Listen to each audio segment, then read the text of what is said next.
All right, guys, welcome back. This is going to be today's topic, and it is for the 17th, okay? 17th of June. So let's go ahead and see where this one is going to take us. There is another alternate version that I'll release right after this. It just came out kind of specific and kind of like little bit, well, I think I used the word harsh in it. So I thought let's give this another whirl. I do that sometimes if I think it's just too pinpointed, not broad enough, doesn't leave a whole lot of room for other interpretations, because I do really like stories that, are thought-provoking, but also challenge other ideas. So, and that one was pretty pinpointed. All right, so the fact that we've got a journey. Hi, Ingrid. Hola, ¿cómo estás? The fact that we have a character crossing a bridge, and as soon as they cross the bridge, they are seeing, well, actually, while they're standing on the bridge, they're seeing that there's a pathway. They can go right or they can go left. Now, of course, there is another direction as well, which means they can backtrack off of this bridge and say, no, thank you. I don't even want to look at that fork in the road. So we have a card of choice, but it's also a card where our character has not yet committed to even saying, I'm open to choice A or choice B. They are standing on the bridge wondering, what should I do here?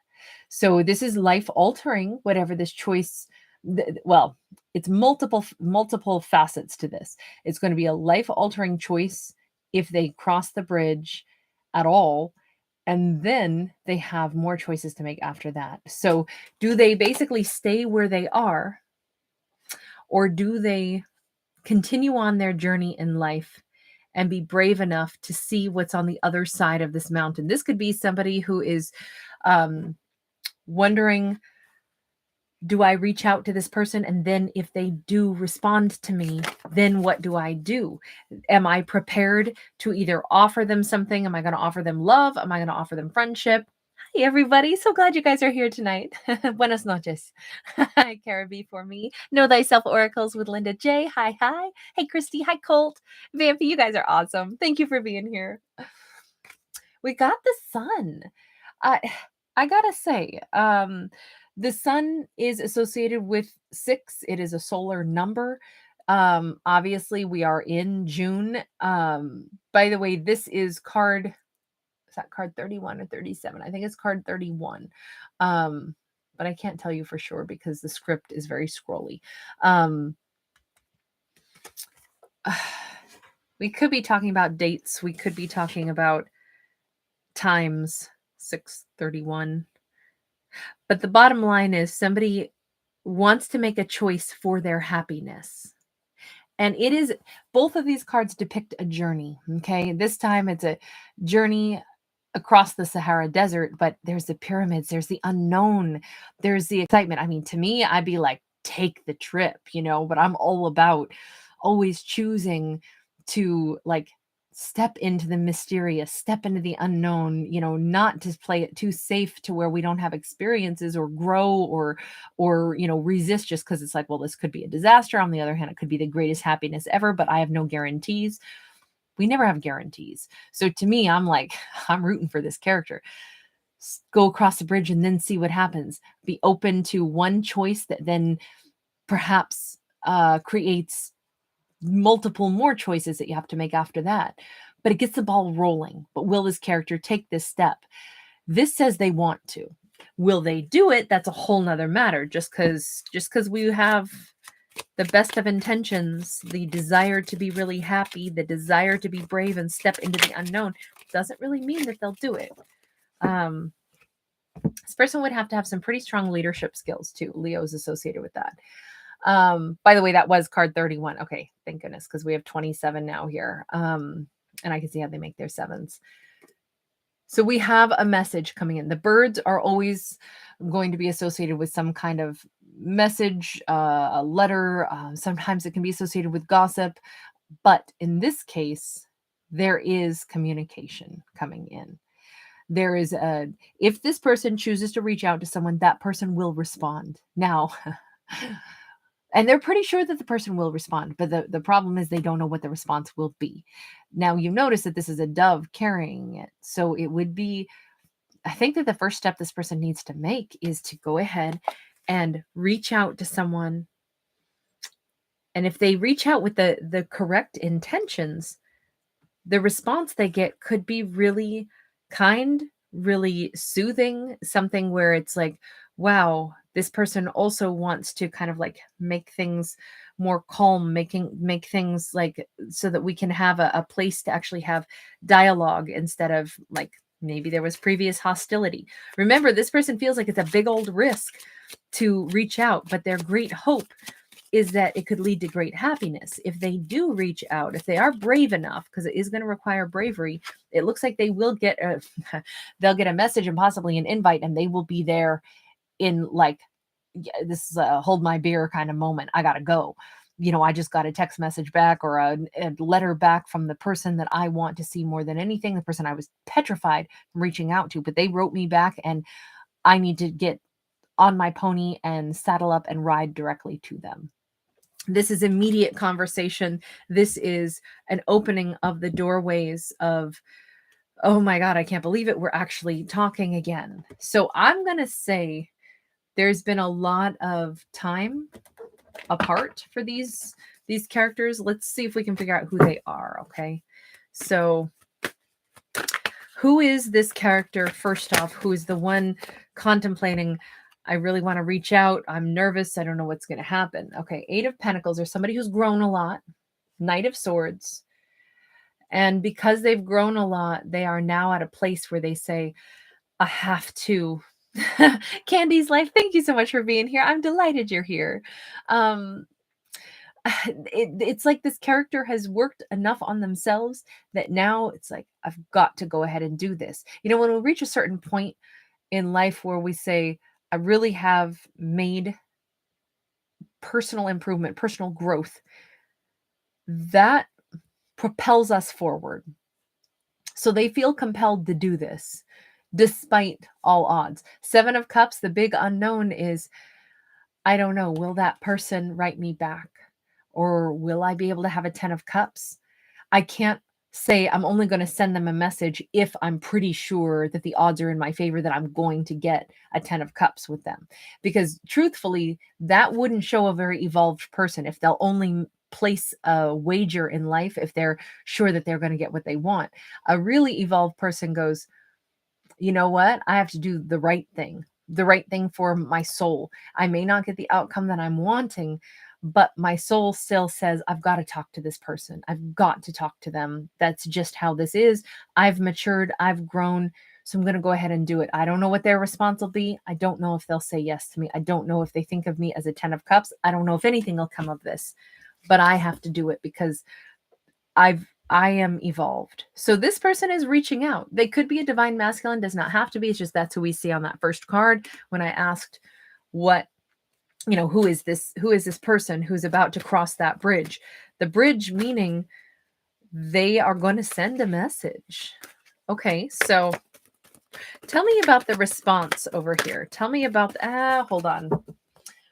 That's not right. We got to change decks. We got to be fair about this. Tell me about the bird, the dove carrying the message. Tell me about that response. Ooh, we have the moon, we have the Queen of Cups, and we have the Knight of Wands. So their response is, I don't know what you're here to say to me. I don't know what is your reason for reaching out to me. They respond nicely. They respond with softness, but they don't overextend themselves. You notice how this Queen of Cups is pouring into their own pond here, because I would say that they are being extremely cautious, but they're point blank saying, I don't understand what happened in the past. I don't understand what you want now. I don't know. Are you asking me for affection? Are you asking me for passion? Are you asking me for what? For what are you asking me? In fact, they could even respond by saying, honestly, hearing from you is, I don't know how to feel about this. I'm nervous. I don't know how to respond. I'm glad to hear from you. They responded immediately, by the way, or they will respond immediately, but it's with an honest but sensitive approach. But they are very upfront, first and foremost, that I don't know why you're reaching out to me. But then there is a softness, and there is also a very swift response. That probably explains why that character who sends that first initial, they cross the bridge and they reach out, that probably explains why the very next card is like they're on their pony riding forward, because it's like, oh my god, the queen responded to me, oh my god, and she responded nicely to me, and she doesn't understand what I want, but I now I gotta go see her. I gotta go see her fast. Candy's like, thank you, you sweetheart. You are so kind. Thank you. That is so generous. Thank you, everybody, for being here tonight too. All right, let's change decks so that we can talk about that next card. I feel like we're going to go with this deck. Tell me about the rider. So their response to her response now is they're coming in fast. 3 of coins. So they want to race forward at this point without missing a beat. She responds to them and they say, can I sit down and talk to you face to face? So enough with the letter sending, which is good, because the rider is, we had letters before that. We had, reaching out, and now it's like, I want to talk to you eyeball to eyeball. That's good. That's good. This person, again, I think that shows more maturity. It's not like, text back and forth, a couple of emojis, this is somebody who's got a serious thought on their mind and they want to work with her. Now, let's be fair. We still don't 100% know what is that. I don't want to take anything for granted in this storyline. They did not know if something could be a 10 of cups. Now, does that mean that they're not certain at this point? Like, is she someone that I would still see as my 10 of cups? I'm not really sure. Or is it that they're not sure if she would consent to care about them the same way, so that then they could achieve the 10 of cups with her? So here they are coming in to say, I want to cooperate with you. But in what way? That is something about building something stable, but we don't actually see cups. We don't actually see love just yet. We have got a Knight of Wands sideways. So they're still driven first by desire, but that's not all there is to it. But they are attracted to her, but that is not their primary motive. They actually want to build a foundation. We could say, well, that's good, right? At least they want to build something solid, but really it's because they're still attracted to her. But I'm going to zip it. Never mind. Sassy Kate does not need to give her opinions. We have got a 5 of Swords. We got the 10 of Cups in the reverse. Fine, I'm going to say it because now I'm sassy again. I don't get it. They want to come in, they want to work on something, but they don't want to talk about why did we not have the 10 of Cups before. This person is already putting conditions and boundaries around things. Like, they're defensive about what is it that they're really here for. I'm here to work on things with you. What does that mean? I don't want to talk about what that means. I don't want to talk about a 10 of Cups. Maybe because they're petrified that if they push it too fast, she'll like shut down and be like, whoa, whoa. Or maybe they are petrified because they're not sure what they want yet. I don't know. I don't like seeing the 5 of Swords there with a 10 of Cups in the reverse. They have little boundaries. This still feels like they're controlling the whole thing. 3 of Cups. They're saying, I just want to get to the point where we are like dating, having a good time together. But why do we have a 3 of Cups? I don't see this person making any heartfelt love offers at all. We have a 7 of Wands. We have a 5 of Coins. I do not see this person giving equally. I see this person wanting to come in to get an option for themselves, but they are not making an offer other than, I want to work with you. I want to have some kind of happy interaction because I'm still kind of attracted to you, but I don't really want to say that I love you, I want you, I need you, we're going to be a 10 of Cups, because secretly I'm still wanting to hide the fact that I'm not really ready to invest. Okay. So how should I see this? because I know how I do see it, but how should I see it? Because it doesn't mean that how I see it is any good. Four of Cups. Yeah, this is boring. The Four of Cups can be boredom. It can be idealizing something. It can be missing an opportunity because one has idealized something. If they are expecting, like, they want to come in because they can't stop thinking about her. Supposedly they've grown a lot. So now they're coming back in. They're super excited that she's going to talk to them, but then they instantly default back to this, well, I'm not sure about what I want yet, and I just kind of want to make sure that I get an option available to me. And it needs to be this idealized vision. Like, I want to see, like, is she going to roll out the red carpet for me? Is she going to do this? If they've idealized what it should feel like, instead of realizing that maybe it's weird because they're trying to act like, look, I'm just trying to build something stable and steady. But then we've got those cards that make me say, liar, liar, pants on fire. With the Five of Swords, you're intentionally getting hostile and even blocking, like this concept of 10 of Cups. Like, do you want a 10 of Cups with me? Well, I want a 3 of Cups. I just want to, let's just take it easy. Let's not talk about the future. Because really, it looks like they're hiding the fact that they don't want to give much of anything yet, unless something is their idealized vision. So I'm ready to like send this person packing because I'm bored with this person. We have the Emperor. Yeah, I think turning our back on this person and then looking for an actual emperor. This is, to me, this is like somebody saying, forget this. I am turning my back to this because I am the emperor. This could be the Queen of Cups shifting into full-blown emperor status, saying, oh, no, no, no, no, no, we're not doing any of this. This is somebody throwing up their hands saying, I think I get it. I think I see where you're going with this, which is a whole lot of nowhere. Then why did they reach out to her? Why on earth did they reach out to her? She shifts into divine masculine energy. Now, please remember, I don't read for genders. We have the Fool. I mean, they decided, by the way the script is on this, it almost looked like the Fowl. And I was like, oh, how appropriate. They took this leap of faith. But it's like this person doesn't really have clear direction on anything. They want to, like, try to get something going that they think they're going to want, but they're really not sure about it. They take leaps toward things, but with, usually the Fool is a wonderful card because it's brave and it's somebody who wants to do things different, and they're trying to take a step forward in their life with like trust in the divine plan or something, and trust in themselves. But unfortunately, what this looks like is this person comes in and wastes somebody's good time. They already had a chance with this person.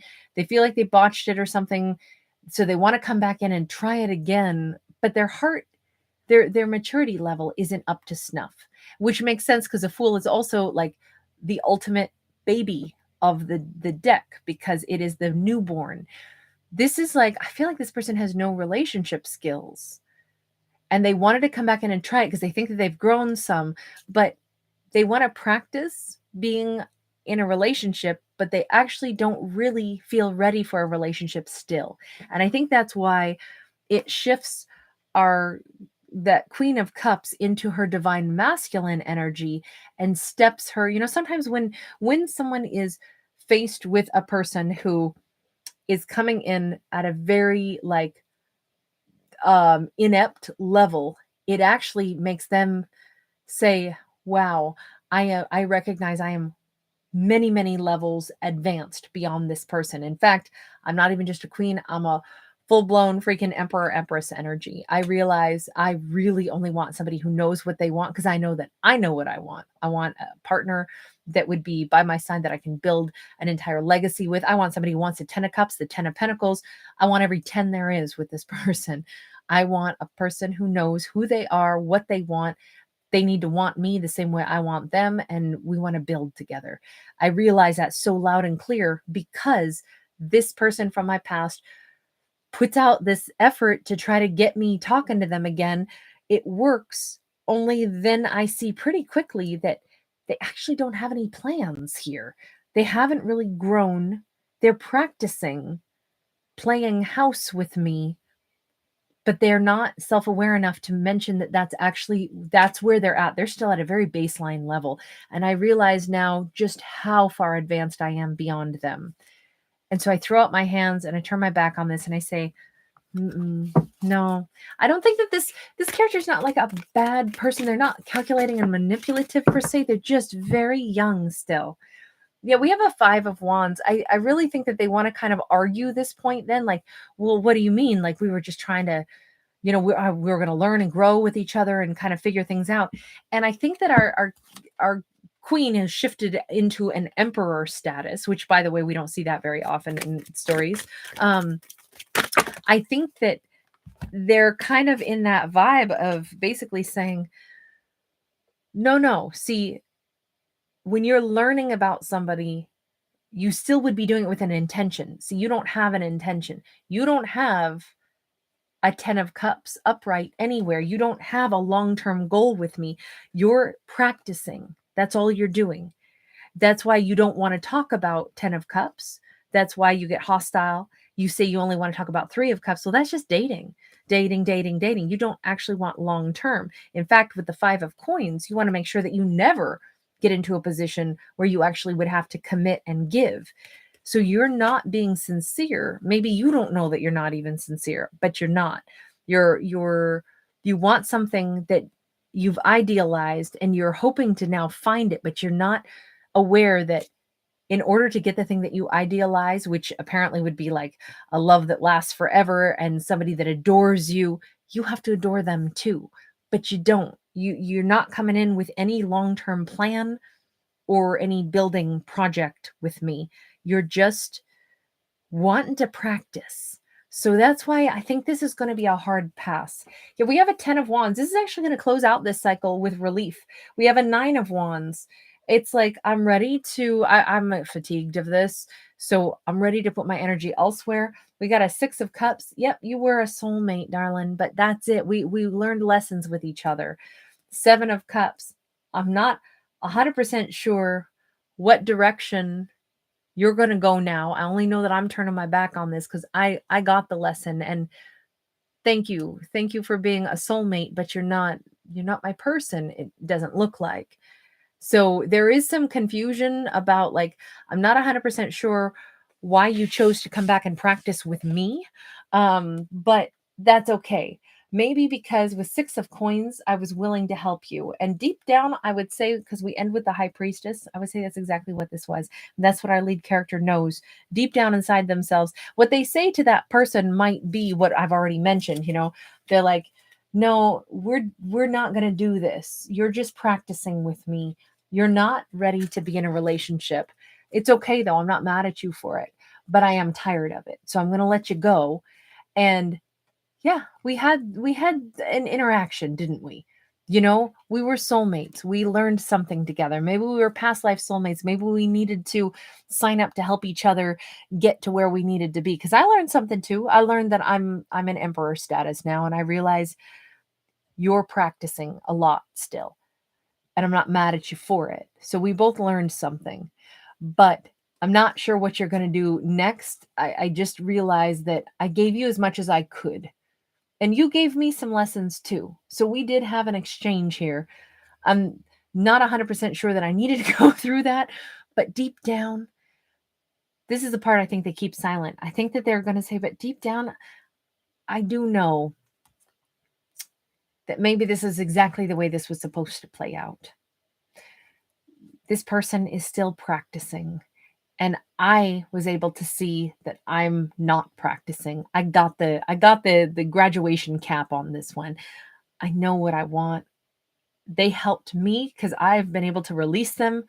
And I've released this whole thing without any bitterness, which I think is maybe the most amazing thing to say out of this. Instead of exasperation and frustration, this is like, oh, no, no, we finished this. I finished this cycle with you.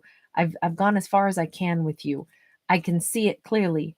You're not ready. Maybe this person really needs to stay single. Maybe this person's never going to want to be in a real connection. But if there was anyone that they wanted a connection with, it was this character. But again, our queen character has shifted into full-blown, like, such clarity. When a feminine shifts into the masculine energy like that, and I'm only talking about energy flow, it just means the receptive nurturing, and then we shift away from that into the direct action taking, and that's the power of the sun, and that's the masculine. So that's what she's shifted into, is like, oh, I'm totally clear on this, I totally get it, and I can tell you this is what I've come to recognize. And I, in this storyline, given the cards that we have, she's not off the mark at all. She's spot on with this, for this character in this story, right? It's all fiction. It's just this makes perfect sense that she's able to not be frustrated with this person as well. I mean, why would we be mad at, like, this would be like a 25-year-old who's graduating with their PhD getting irritated that a 7th grader doesn't understand physics the way they do. You know, you don't get mad at somebody that, you know, I got a PhD in physics. You're just still in 7th grade. You're not going to know all the same stuff that I know. And you wanted to hang out with me for a while and hope that some of that would rub off on you. But honestly, the only way for you to learn that is to keep studying, keep putting your time and energy into learning the things that you care to learn. But we're not in the same playing field right now. So I think that's, I know that's bitter sweet perhaps, but it's a relief, because this, you know, this is a different spin on a character who might be really wanting to return, but there's always different motives. And in this case, the motive was one that we don't see a lot of, where it's like a character wants to come in and practice again. Like, I want to practice with you. You're the person I want to play house with.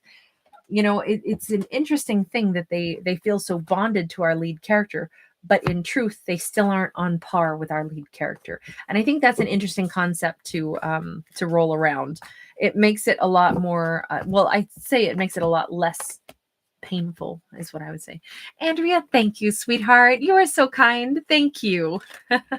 You guys, thank you everybody for being here. I did do another video, and I will still release that one as well, but it was interesting. We had really uplifting videos today, and then some that were just like, bam, these really kind of blunt things as well. And I was like, wow, the energy sure shifts in a day, doesn't it? For these storytellings. Anyway, guys, thank you so much for choosing to visit my channel. If you do enjoy it, please do give it a thumbs up. Please do subscribe. It's the best way to support my free channel, is with those free actions. It lets my channel grow, which is so important to me as a free content creator. And it gives me the feedback that you guys like it and you want me to keep doing it. Hi, Jessica. How are you, hun? Hey, Rach. Yes, that's a great way to say it. She's mastered balancing her feminine and masculine sides. That's perfect. Hey, Chris and Chrissy. Nice. You guys are so awesome. I love how nice you guys are to each other. Also, thank you for making this channel and this community so welcoming, you guys. It's so sweet. I just love it. Enchanted Beauty. Hi, hi. Hey, Con. Thank you, Annie. Rowan. Crystal Lightheart. Hello, hello. I'm so glad that you did make it in for the live. That's really fun. And thank you again, Candy's Life. You're so kind. Cynthia, hello, hello. I know. Oh my gosh. Cynthia, I saw your wishes for everybody to stay safe. I think I just saw, is it a news report that Texas is having some really extreme weather? I hope everybody's doing okay. And I'm sure it's not the only place in the world that's being, you know, going through it. But I send lots of love and lots of support to everybody out there if you are being impacted. Thank you guys again for visiting. Karen Bishop, thank you. Leah Love, hi, honey. Good to see you. I didn't see you until just now, squished in there. Hi, Helen. Awesome. I hadn't had a chance to say hi to you in forever. So good to see you. All right, you guys. Sweet dreams, everyone. I will see you tomorrow. All right. Bye for now.